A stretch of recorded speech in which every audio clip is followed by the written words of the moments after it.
Welcome to another episode of the Property Nomad podcast, and today we're going to deep dive into energy performance certificates, ratings, how it's worked out, and big changes that are coming in the world of EPCs moving forward, which will affect both your home and your portfolio as well. And to tell us more about that, or to share insight about that, I'm delighted to be joined by Stuart Fairlie, who is the Technical and Operations Director at Elmhurst Energy. Stuart, thank you very much for your time. No problem. Thank you for inviting me, Rob. That's good. Hopefully we can talk of all those things that you just mentioned. It'd be great. Yeah, looking forward to it. It's going to be packed full of really useful content. Start from the top though. For some people, if they do their own energy or do energy assessments, might be familiar with the name Elmhurst. I guess most people won't be. So who are Elmhurst Energy? Okay, yeah, I'll keep it quick. Elmhurst we've been around for 25 years in this space. We sort of helped invent some of these what are called methodologies, the way that you do energy rate buildings in the UK. And we're the largest scheme, so we're a certification scheme of members, effectively, of which there are about 7,500 individuals up and down throughout the whole of the UK who can go and provide, I say landlords, people, energy certificates for their buildings. So you've got 7,500 people. Give or take about 1 million energy certificates created last year. That's a sort of volume through Elmhurst systems, and they're all for different bits of legislation that government would like to do, and each region does it very differently. So again, in England, they may require different things to Scotland or Wales or Northern Ireland. We cover all of that. So we're just really, really busy, and it's just exciting. There's always things changing, but as I said, we don't do the energy certificates. We make sure the people who do them are trained and accredited and certified and insured, etc. So that's our role, really. But we've been around for a long time. So hopefully we'll be able to give you a bit of background where they come from and where they're going to head to. That would be great. Oh, that seems like the next logical place to go. Actually beat me to the question. Sorry. So yeah, do follow on with your own questions. Absolutely. I suppose that, when Elmhurst first started, I've been around about 20 years doing the same thing, and my life is a lot easier now. I can explain what energy is in buildings an awful lot easier because there's other folk who are out there much more famous than me talking about climate change and buildings making that contribution. So 20 years ago, it was a very different world, very much we were linked in with the mortgage lenders and the surveyors, and being able to offer products around buying homes with an additional home energy survey on the back of it, which would tell people effectively what they could do to save money on or save carbon on their home, put loft insulation in, change a boiler, those sensible things that still exist right now. And then fast forward a bit, the Labour government at the time decided to go with a deeply unpopular move to create things called home information packs, which estate agents and surveyors and everybody sort of threw the dolly out about. Didn't actually come into fruition very much. And at that point, they were trying to sort of standardise the way, say, getting an energy performance certificate, this energy stamp of your home and assessment, being mainstream, if you like. And that was sort of 2006, 2007. And ever since then, it's really taken off, because every time you sell a house or you rent it or you construct it, you have to have an energy performance certificate. So all of these members that we have, these 7,500 people, they work in different buildings. They work in non-domestic buildings. They work chip shops, libraries, schools, hospitals. And then you get your sort of domestic energy assessors looking at existing homes, flats, masonettes, houses, detached. Obviously, an awful lot of people who are very interested in new build, and that's on construction. And that's a sort of hot topic at the moment in terms of the eye of government looking at new build and making sure they're more energy efficient than the ones they were building last year. So different sectors that we cover, but predominantly just buildings. So that's really where we are, really. I suppose since 2006, 2007, they came in, and they've been there now. Everybody sees them and sort of very familiar with that A to G sticker on the side of your fridge. Having one of them on your house is effectively what we're talking about. I'm hoping that this discussion will lead us to what do you do next? Now, I understand it's A to G, and I think the next thing is educating people about what the right thing to do to move forward is.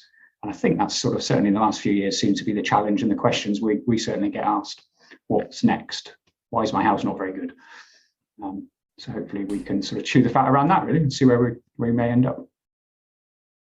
Yeah, absolutely. And I think the best thing to do is to go through it step by step, go through it very logically, as you said. And apologies if we're teaching people to suck eggs here in terms of some of the information, but the whole point of getting into the nooks and crannies of this episode is so people do come out with a better understanding not just of energy performance at the moment, but where it is going. So let's make no apologies for that. The more detail that I say we go into, Stuart, the more detail you go into, the better it will be.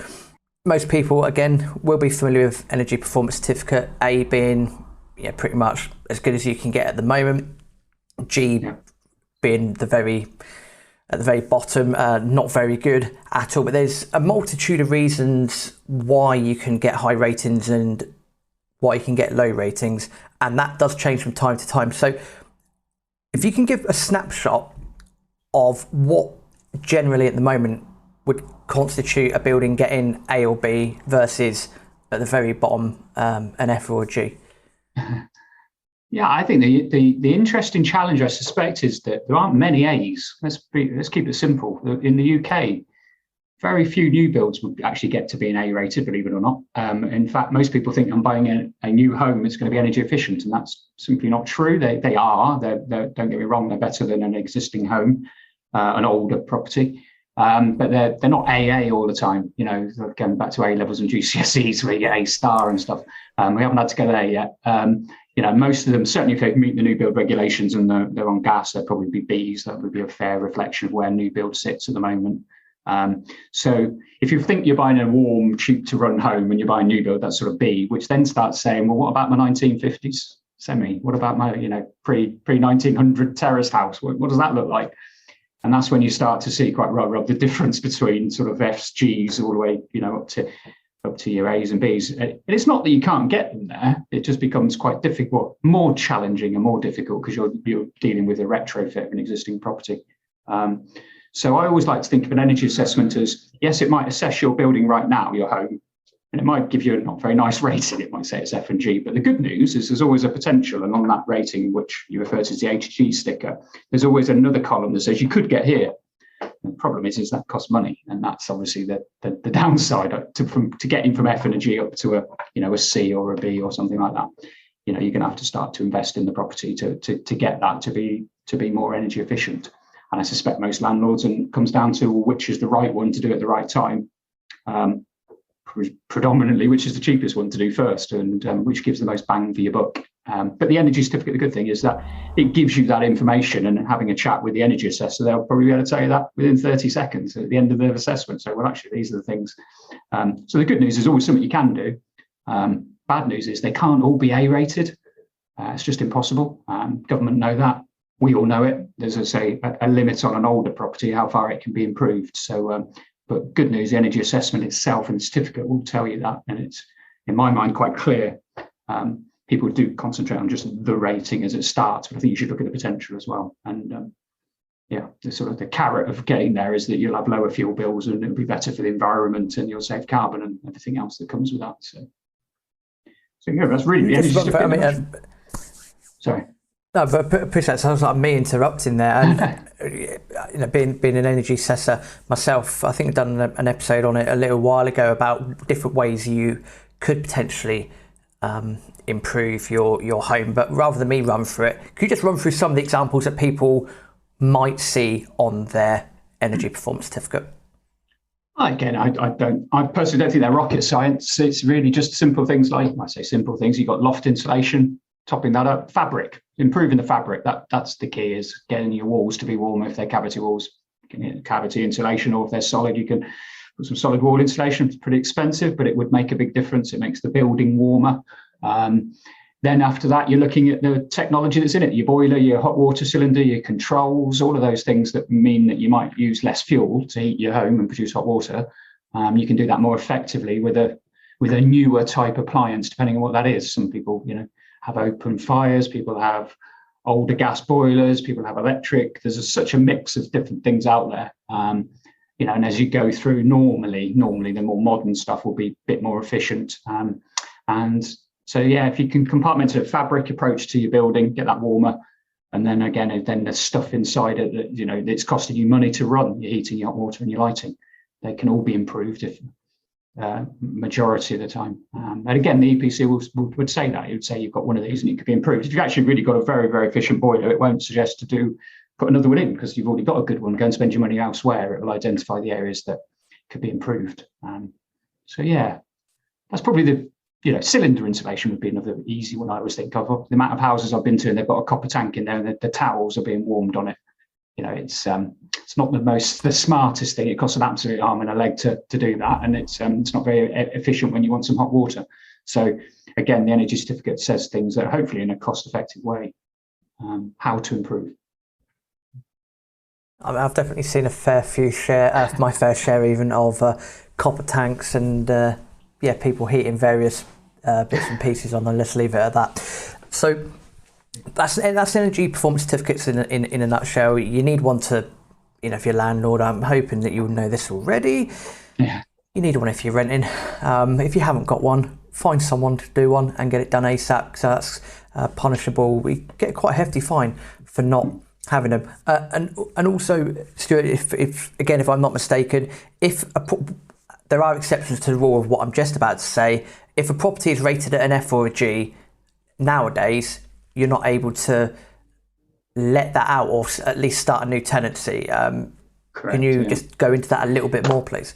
So, legislation came in a few years ago. It's called private renter sector legislation, minimum energy efficiency standard, full of acronyms, I'm afraid, in our industry. But that's only in England and Wales. So obviously, listening to this podcast, if you're in England and Wales, that's true. You can't rent if it's F or G rated.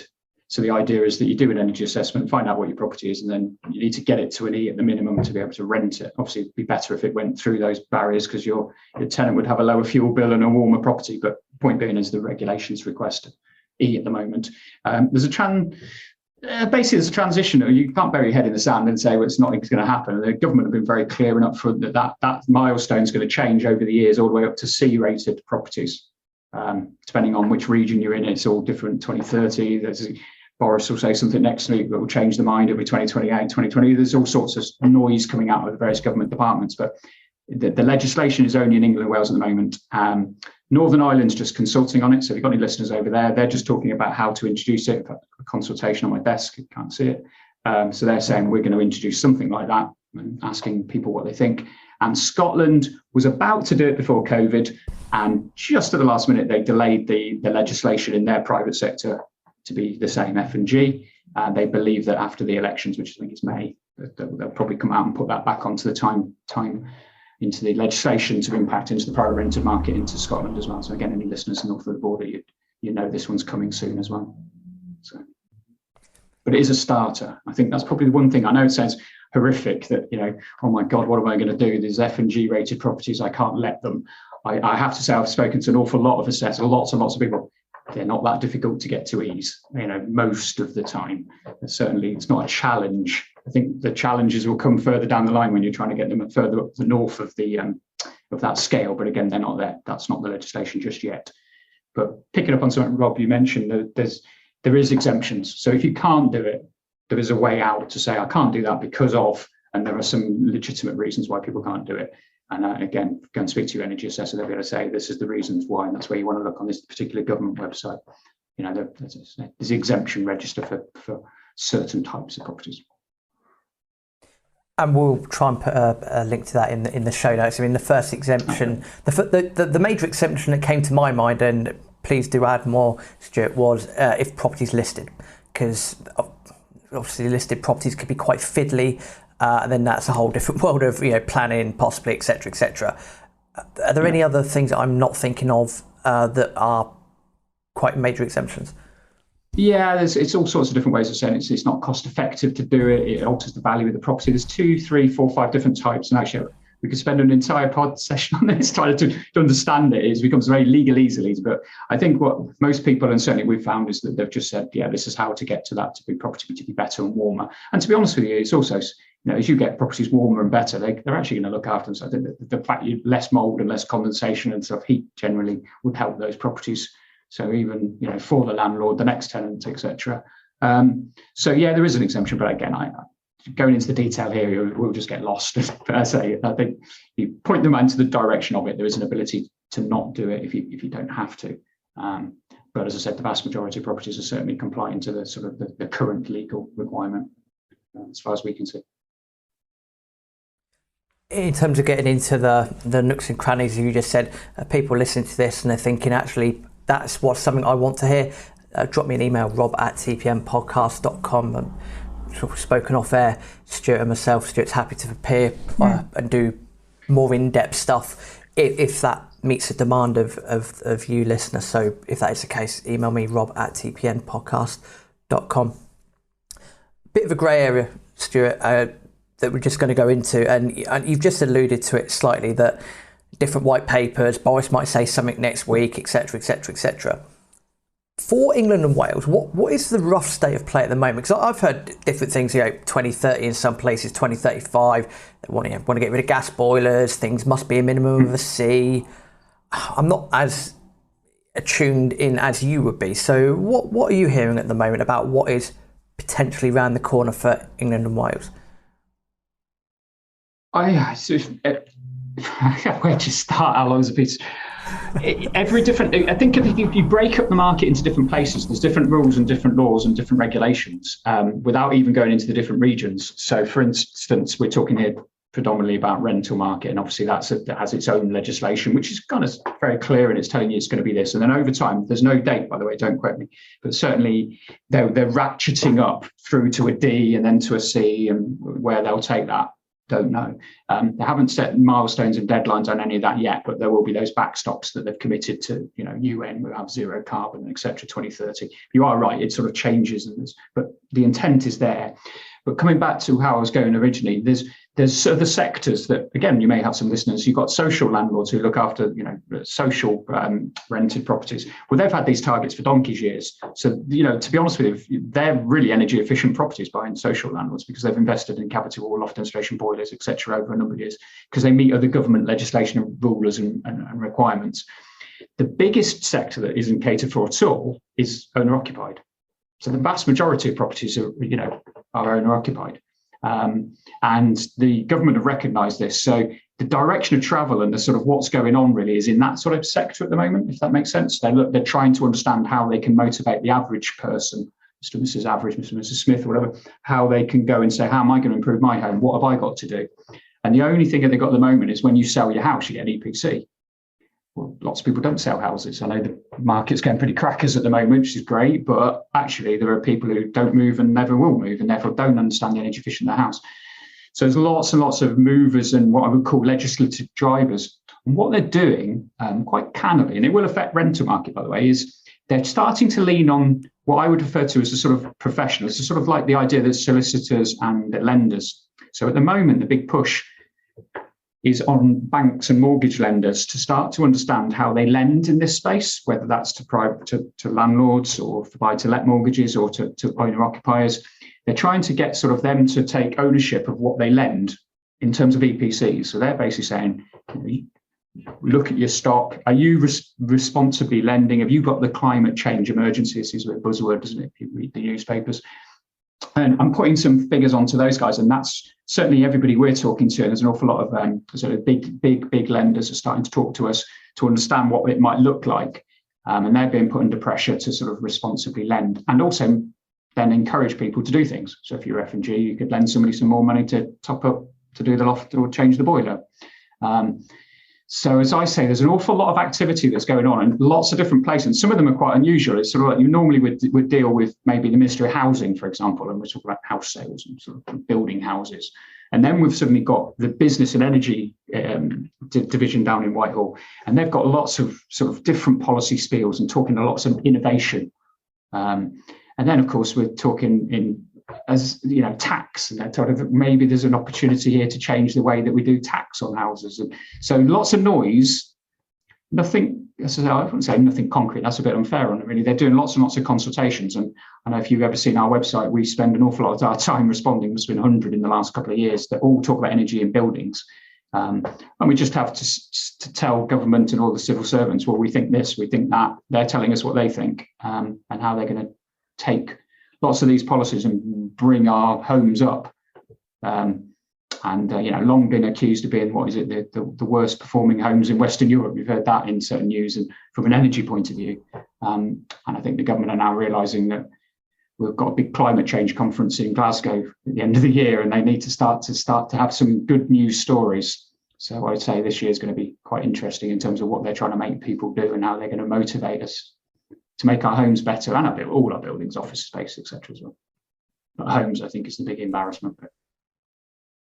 You just alluded to something actually.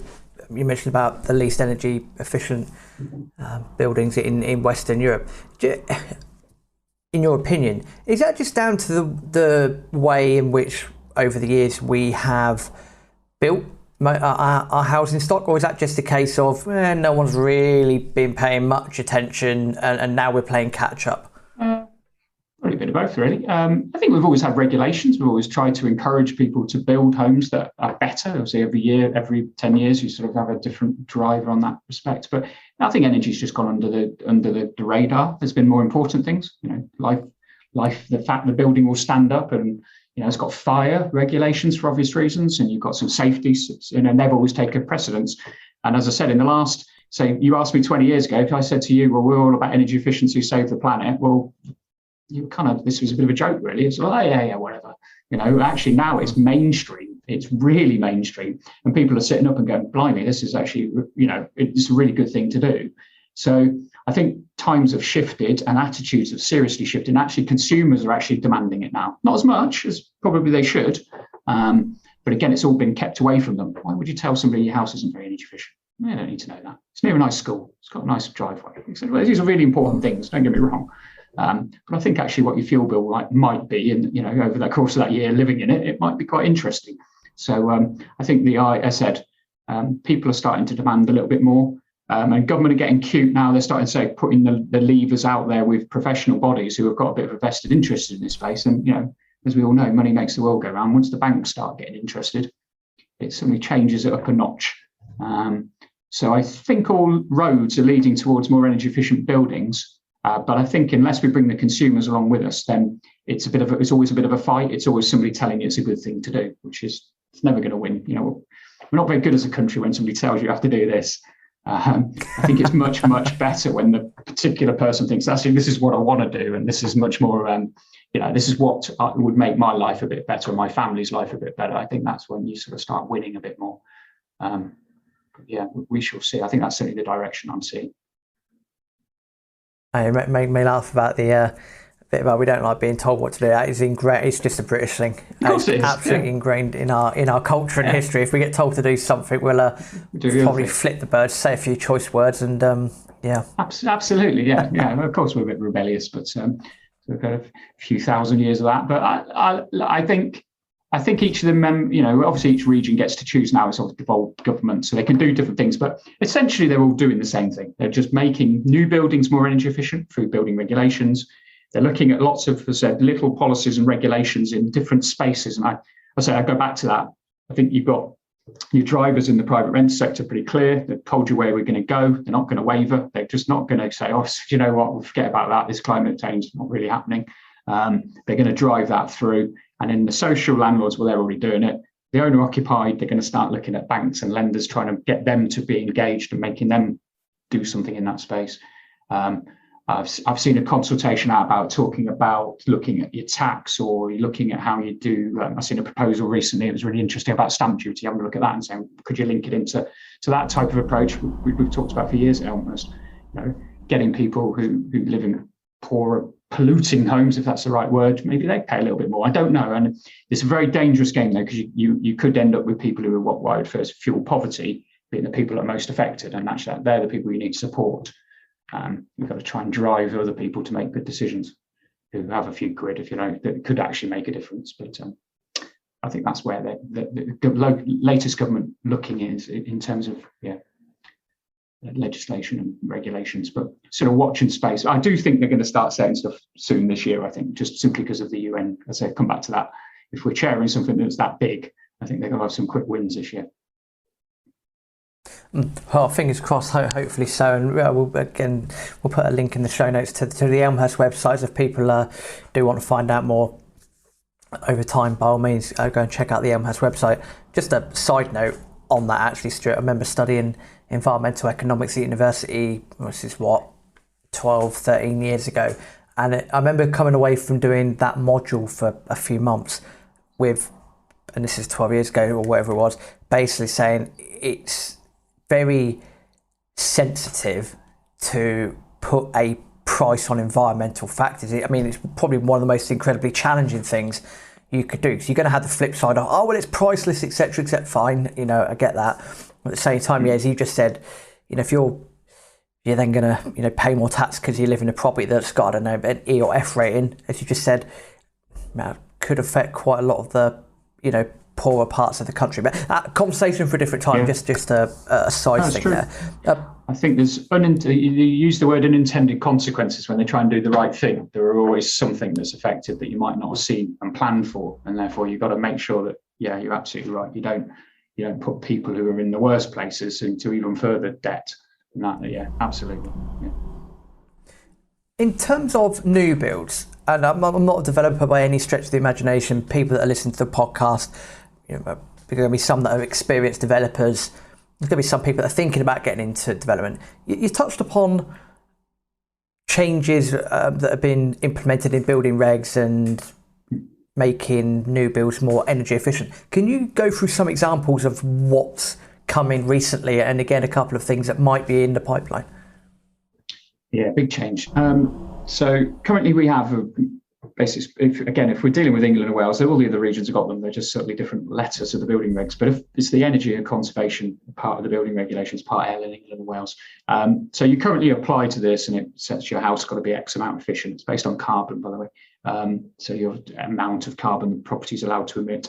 And so they've just gone through some huge consultations, and this is out of London. And so this November, December, they're going to issue the new building regulations, and they're going to say, this is what the new ones look like. There's a challenge. Basically, I'm virtually holding my hands up. I know people on the podcast won't see this as useless, but they're basically saying, I put the new Part L out there, and it's going to be X amount more better than the previous regulations in terms of how much carbon the property is allowed to emit. And again, there's some serious steps that they're trying to do, but there's a goal that in 2025, there was a huge change towards what the future home standard, which is really low carbon emissions of a property. So we've got one that's coming, building regs change. I think they're going to issue it in this November, December, but it actually comes into effect in June next year. So new build homes from June next year will be a new standard, as opposed to if you're building them right now. And then then there'll be a serious step over to 2025, which was what you referred to earlier about sort of this transition to electric or to low emission homes. So that consultation went out, and it was a big bang time. There's lots and lots of noise around that. Lots of change in that. And again, Wales had the consultation at the same time, very similar. This is what we're going to do in Wales. And again, Scotland and Northern Ireland are just going through those motions too. But again, it will be just keeping the regs getting tighter, if that's the better way to describe it. Keep little and often, but you also have to be pragmatic with builders, that they have to build a house, they have to design it, they have to buy all the kit for it to be able to get it on that site. So you can't change it every 6 months. That's not realistic. It's not reasonable. So at least if you could say there's a route map there off gas grid, I think you mentioned earlier, and that's a whole new dilemma. But if I just say that each home will be better from a carbon perspective, that would be true. Something that's probably worth saying to people, again, I don't want to get too technical and don't take it this the wrong way, is energy performance certificates in the UK, certainly on domestic homes, all cost. By the way, we talked about cost quite a bit today, haven't we? Fuel bills. And that's always deemed to be the most, what you get people to be motivated by, how much cash they've got in the pocket, how much they're going to spend on heating and hot water and lighting in their home. So that A/G is £1 per square metre, like miles per gallon for your car. It's the best description I can come up with, and that's what it does. On a non-domestic building, I don't know if anybody actually realises this, but the energy performance of a non, it looks the same as A/G. That's carbon emissions, and they're different. And you I always wonder why. And I don't think it was done on purpose. I think, actually, they said that organisations would be more motivated by carbon than money. I find that strange, but maybe somebody back then thought that was a good idea. Elmhurst, and if you do say thanks for pushing our website, look at our news. We've been pushing recently that you should show all of the different metrics on the EPC, because people are motivated by different things. So by that, I sort of talk about, take you off topic here, Rob. It's if you remember, you buy your Kellogg's, others are available, by the way, sorry. If you buy your cereals in the morning and you get your food label and you get those little roundels and it says salt, carbohydrates, sugars, or whatever, people are interested in.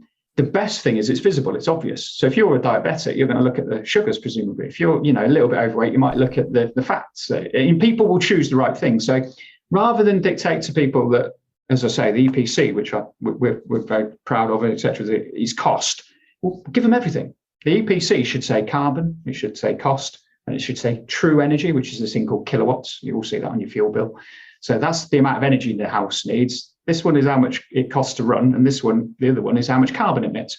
And if you could get that out there on what I refer to as EPC, people then and policies and regulations can choose the horse that makes the most difference to what they want. I think that's one of the big misunderstandings of EPCs, and I get very frustrated with it. But people talk about energy efficiency, and actually I've had conversations with lots of people. You have 3 experts in a room, and we all think we've come out and said the same thing. It's energy efficiency. Some person thinks it's carbon, somebody thinks it's energy, and somebody thinks it's cost. You all work out thinking it's great. So as I said, we're very indoctrinated in the domestic world about price, A to G. I've got a problem with that. But people then say, well, I want to drive carbon emissions down. Well, sometimes putting something in there doesn't drive carbon emissions down. And that's something I think as a nation, as energy professionals and educating people, we're going to have to sort of deal with over the next few years. If they want a true net zero economy, well, you might have to look at different sort of, as I said, not necessarily at the cost. So gone off on a tangent, but energy performance certificate and energy assessments gives them all of them. Just show people all of these calculations. That's all I've said. And that's my big plea. Please put it on the EPCs, and then literally, as I said, get it out in the open. Some might suggest disinfectant. It shows people what their home is doing. And then, as I said, people and governments and policies can dictate which one they want to change. That'd be my view. Well, that just, to me, Stuart, I mean, this first time, I'm just waffling away now. I ain't got a clue. The words are just about to come out of my mouth. That to me just sounds like common sense. But a problem with common sense is it's not that common. I completely get where you're coming from. I know you just said about 10, 15 minutes ago, the world revolves around money. Yeah, of course it does. Absolutely, categorically, whether you want to believe it or not, it does. But not everyone is going to be motivated by that money factor. So yeah, what you've just explained to me from the outside listening in, it just sounds like common sense. So I'm surprised that's not been done yet. Well, it subtly is. I think if you give them a bit of credit, that the carbon emissions and the kilowatts and the energy is actually on the energy form. So they're not aligned in that way that you see on your cereal packet. I use cereals, obviously all the foods have the food labelling, don't they, together in one place. So you could go, I can see it's good for this, but it's not so good for that, but it's medium for this one. What I would say is that your EPC, you'll know this, Rob, is your HG's on the front page, and then further down, it's on an online system now, further down it'll tell you kilowatts, and then somewhere else it tells you a carbon index, not all in the same scales or the same way to show it. So it's kind of there, but not really that obvious. And I think we're all a bit keep it simple and stupid approach, tell everybody and keep it simple. This is what your home does. And as I said, let people choose. You are right. Some people would say, no, I'm interested in carbon. And obviously certain parts of government would be very interested in reducing the carbon emissions. So they might want to push a certain technology, or they might want to push a certain thing to do in somebody's home, which makes that score better. It might put your fuel price up. It might not. It depends. And that's always been a bit of a dilemma, really. And I say one that we've got to solve as we move forward all together, really, and just engage in as many stakeholders as possible. I say there's no magic pill. We can't just go, hey, this is going to solve everybody's problem for the next 50 years. You've got to sort of take, every home is different, every occupant within the home is different, and each of those will want different goals and drivers.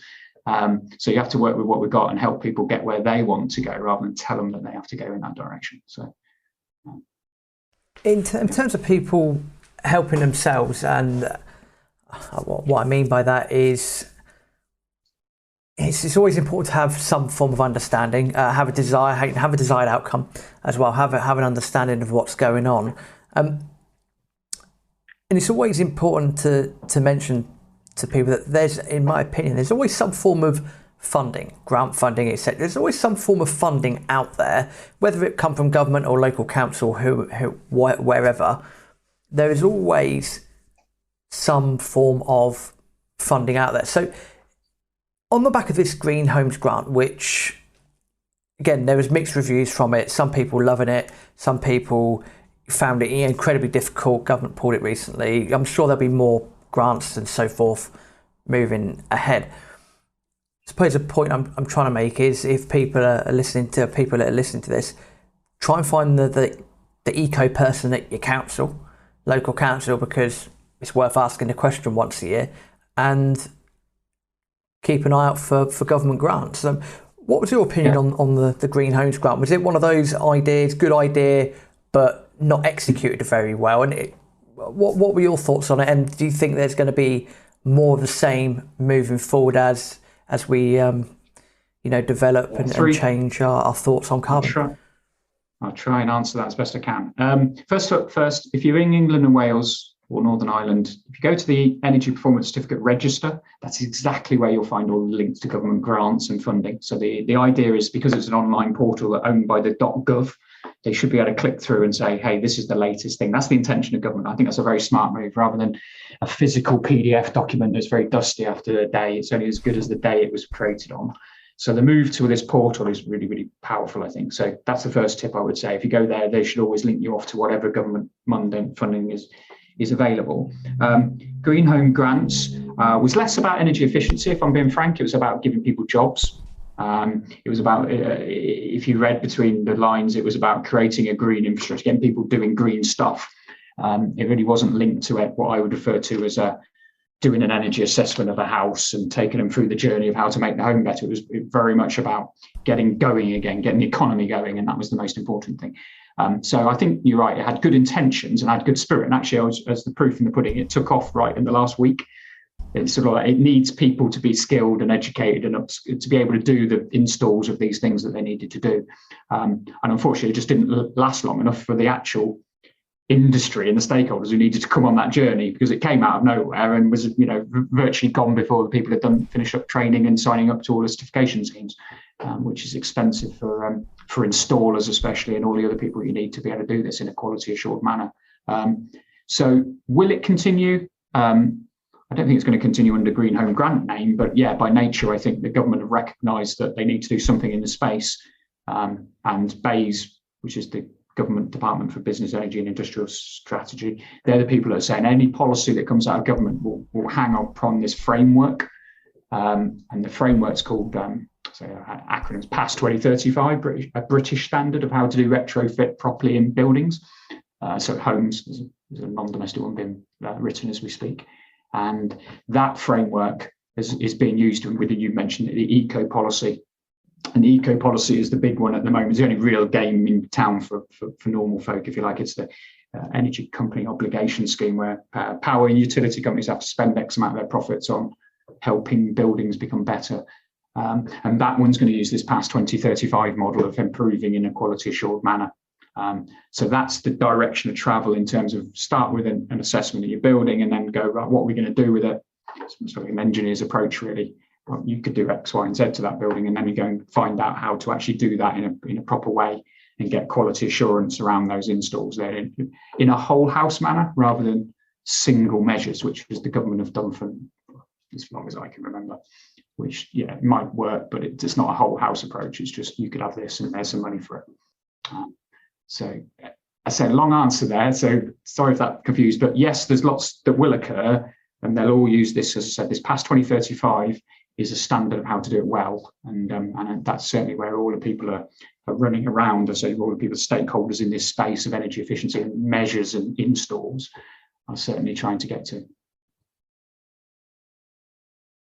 Sounds good to me, and I would say, I'll just add on that, communication is always important, and it doesn't sound like we've been bashing the government for 40 minutes. It's not the case. That they do, whoever's in charge, in all fairness, they do quite a few good things. Sometimes that's just not communicated well. But an example of that, you just mentioned about energy company obligations, and I recently been to a few properties, few homes, etc., where there's been no loft insulation, and I've mentioned the acronyms ECO to the customers, and they've been almost amazed by that, and it's because they just didn't realise that such a thing existed. And that's not their fault, of course. It's not their fault, they didn't know they exist, but it just goes back to that communication. I mean, if you're listening to this and you've got no loft insulation, you can get someone to do something about it. So interesting. There is sometimes, and again, it's been, I say it sounds really weird, it is being in the right place at the right time, isn't it? Sometimes the funds are there and sometimes they're not. And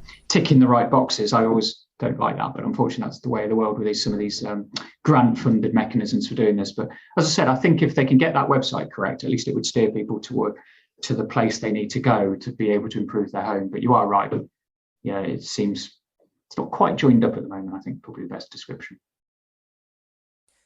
Well, that being said, Stuart, I think that's probably a great place to leave the episode for this time. As you said, we can go down a multitude of avenues and probably end up spending all night talking about different things, but that would make for a very, very long episode. In terms of if people want to get hold of you or they want to find out more about Elmhurst, how do people do that? The website's probably very, very simple, straightforward. www.elmhurstenergy.co.uk. There's news. We're on social media, on LinkedIn and Twitter, etc. We are very independent. We just try to tell people what's coming up, what's happening. I'm just reminded, we've got some fact sheets for landlords about MEES and what that means and how it works. Fact sheets for the tenants, fact sheets for landlords, fact sheets for energy assessors, and there's lots of sort of marketing materials on there people can take away for free. But that's just to say, we try to tell people how it all is and how it works in an independent manner. We just say this is how it is and what's going on. So I say hopefully we have no vested interest. We're just there to educate and help people. Where do they want to go? But yeah, website's a good starter, and that will tell you how to find anything else. Fantastic stuff. And as mentioned a few times in the show, we'll put all of that in the show notes as well. Stuart, incredibly insightful. Thank you very much for your time, and look forward to having you on again. Oh, thank you for inviting me. Yeah, hopefully we'll do it again. Thanks, Rob.